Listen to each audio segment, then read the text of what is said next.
Today, we're going to talk about managing scope creep in your agency. I see it really often with my agency clients.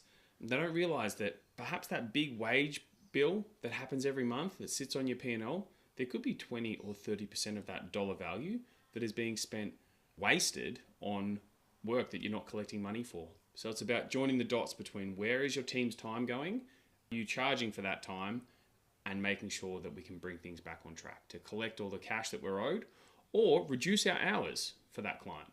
So the insidious nature of scope creep means that it happens naturally over time. It's a war of attrition. You don't ever want it to happen, but because account managers are often yes people, they will try and keep the client happy, and it's a death by 1,000 cuts. They'll say yes to one thing and then maybe, oh, that won't take too long, we can just do that little bit of extra. And before you know it, the engagement's blown out because it happens over 6 or 12 months. So the founders need to step up and have the hard chats and hold people accountable, or put someone in place that can do that to make sure that those conversations or those hard conversations are had up front and they're out in the open.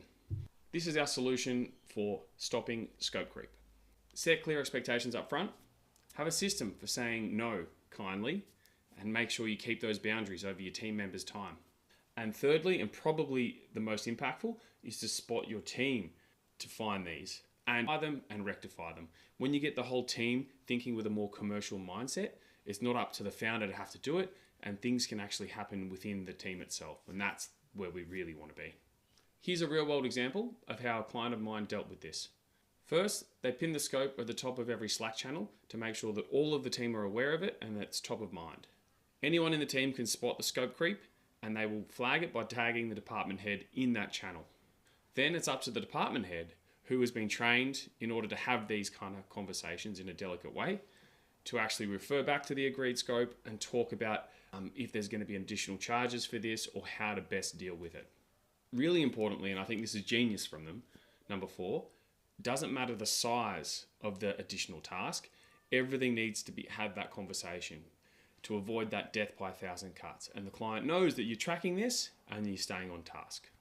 And really importantly, anyone who spots it and calls it out is celebrated internally. So you're building that culture. The people are starting to think more commercially about what's in scope and what's out of scope.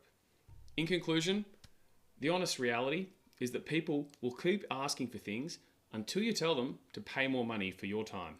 So you need to make sure that you're upfront about that. It's up to the founders to first set this culture and enforce it, and make sure that you're checking in on the people who you delegate to enforce this accountability to make sure it's still happening. Because the reality is no one cares about the business's profitability as much as the founder, and we really want to make the team think more commercially, but the buck stops with the founder on this stuff. If you have a scope creep problem and want to get in touch, visit us at trimline.co and we can chat more.